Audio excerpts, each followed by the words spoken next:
Olá, estamos de volta com o quarto e último bloco do programa Lente Aberta e agora vamos falar sobre um assunto delicado, mas que pode ajudar muita gente a não perder os amigos em época de política. Como discutir política em tempos difíceis. Comigo no estúdio está o doutor em Filosofia Política, professor Carlos Williams Jacques Moraes. Professor, o senhor participa com frequência, o senhor divide seus conhecimentos sempre conosco aqui. Eu espero apenas que a gente não tenha que criar um vínculo de emprego, porque senão eu não tenho condições de lhe pagar aquilo que o senhor vale dentro do mercado de trabalho. Imagina. Professor, eu quero, antes de mais nada, realmente agradecer a sua presença hoje aqui de novo, né, dividindo todo o conhecimento que o senhor possui e principalmente num tema tão delicado como esse. O país ele se encontra dividido, bem dividido, desde as eleições de 2014. Né? E essa divisão foi acentuada, é muito visível nas redes sociais, essa divisão foi acentuada nesses últimos anos. E nessas eleições isso ficou mais característico ainda, é fácil de ser observado. Então, faltam quesitos básicos de, eu diria até boa educação, na hora de discutir política com os outros. O que deve ser visto dentro da boa teoria política num candidato para que ele seja escolhido? Como que você deve divergir ou convergir? Porque as pessoas podem ter suas posições, é natural do Estado democrático de direito, mas como interagir com aquilo que não me é agradável do ponto de vista intelectual e talvez até pragmático no que se refere à política? Ok. Ney, então é bem importante a gente considerar o seguinte, que se nós pensarmos do ponto de vista histórico, a ágora grega, ela representa justamente o cenário propício ao debate, à discussão política. Isso é bem importante de nós considerarmos, porque o que a gente percebe é que as visões de ser humano, as visões de mundo entre os sujeitos, elas não são comuns, elas não convergem. Cada pessoa tem necessidades, cada pessoa tem expectativas, cada pessoa tem uma visão de mundo diferente. Tá? É claro que na medida em que essas visões de mundo são próximas umas das outras, elas se compactuam e se organizam, e até muitas vezes se organizam em expressões de sociedade civil organizada, tais como os partidos políticos. Não é? Então, é muito fácil nós conversarmos quando essas convergências, essas confluências de posição, elas são mais evidentes. Não é?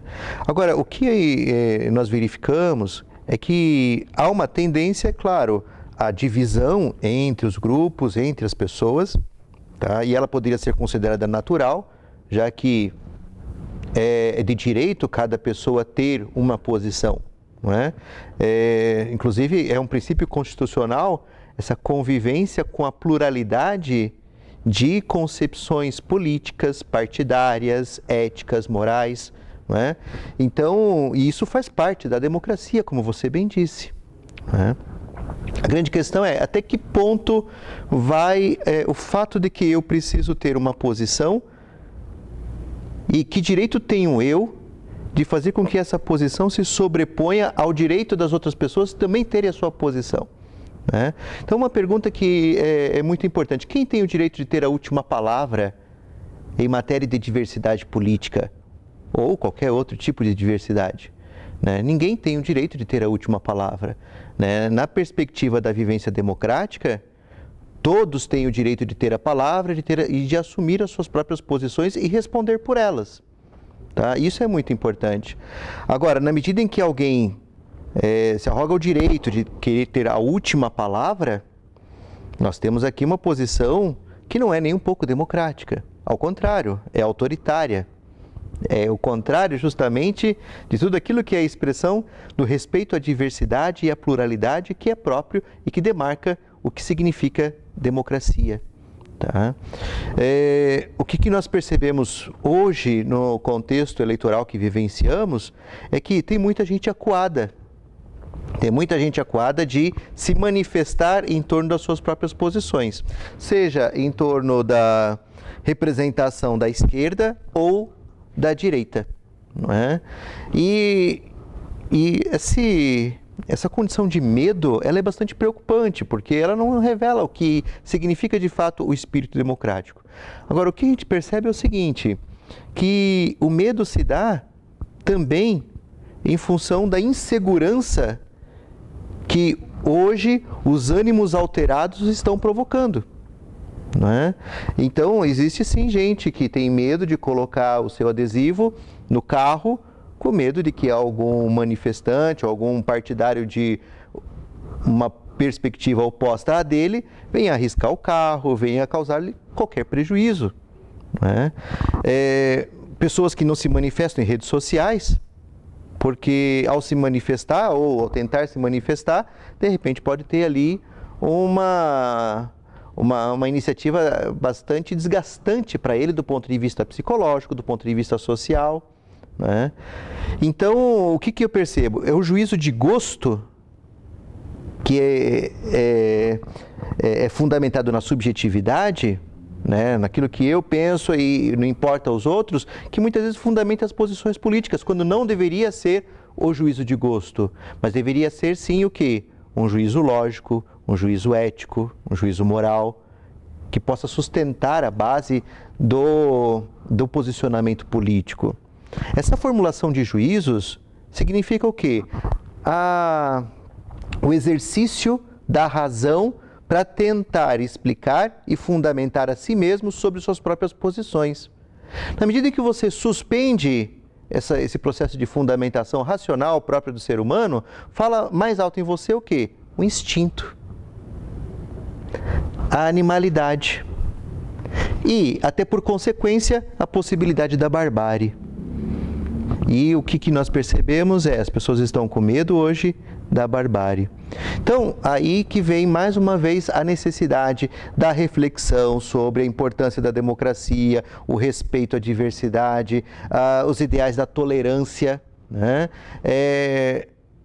E considerar o seguinte: política se debate, né? Conversamos, podemos discutir política, assim como religião e futebol? Sim, podemos, porque a base da sua discussão não pode ser a subjetividade, né? E a ideia de uma autorreferência que se impõe aos outros. Senão não há daí discussão, senão não há diálogo.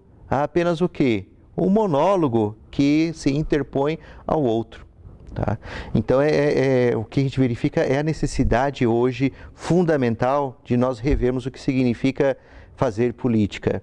E assumir um posicionamento, eu gostaria de considerar aqui, é fundamental, né? Não em função de você assumir uma posição anti-PT ou anti-Bolsonaro, mas assumir uma posição prospectiva em relação a um projeto de país. Isso é mais importante hoje, né? Mas não, o que a gente percebe é justamente pautando-se pelos ideais da barbárie, né, pelos ideais de uma posição autoritária, né, a referência, no caso, a uma moralidade vingadora sobre um projeto de país. Tá? E isso, é claro, se dá em função não mais de uma presença do Estado para regular as nossas próprias instituições, né, e a convivência mais pacífica possível entre os antagonismos políticos. Professor, eu noto nessa discussão toda muito medo, né? Medo daquilo que se considera como extrema-direita, eu não sei se são extremistas ou não, medo daquilo que se considera extrema-esquerda, eu não sei se é extrema ou não, né? Mas o fato das pessoas terem medo dificulta o raciocínio delas e a capacidade de interagir pacificamente? Então, o medo dificulta, o medo ele paralisa as pessoas, não é?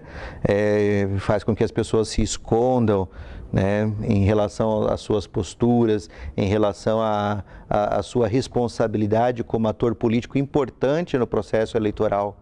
Tá? Então a gente precisa verificar que existe sim, né, frente a todo o contexto social e político que estamos vivenciando, um efeito psicológico, né, e que há de se considerar absolutamente prejudicial para o próprio sistema político. mas pode até, inclusive, ser considerado interessante para projetos políticos que querem, de fato, instaurar o medo nas pessoas, né? Ou querem chegar ao poder, né? Na medida em que se manifesta por uma força que não é a força da razão, mas a força da barbárie anticivilizatória. Tá? Então, tem uma questão antropológica aqui que é muito importante de ser considerada, não é? Inclusive, autoafirmação sobre a sua condição de sujeito político. Tá?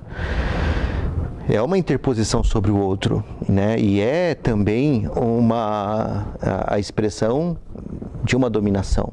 Tá? O que eu acho muito importante é quebrar essas barreiras, né, que remontam o medo. Tá? E uma delas é, né, a gente ter aí a consciência de que é preciso se relacionar, é preciso estabelecer aqui o diálogo com o outro, e quando o outro tem dificuldades de aceitar o seu ponto de vista, né, estabeleça a relação por aquilo que pelo menos é comum, por aquilo que é convergente. Eu vejo hoje que há, inclusive, muitas famílias que, dado os posicionamentos divergentes, eles não conseguem conversar e estabelecem até inimizades entre elas. Né? É de uma irracionalidade total, porque nós estamos no processo eleitoral, ele vai passar e amanhã ou depois os políticos estão, seja quem for eleito, realizando novas coalizões, inclusive com os grupos que foram oposição nesse processo eleitoral, né? E nós acabamos nos machucando muitas vezes, nós acabamos por ferir, né, uns aos outros, acabar com amizades às vezes de anos por conta de questões que não se justificam do ponto de vista nem político e nem racional.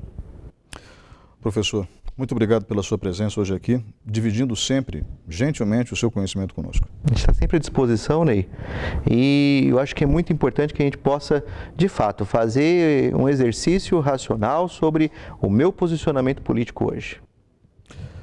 Muito obrigado a você que estava nos acompanhando até agora, um grande abraço, voltamos na semana que vem.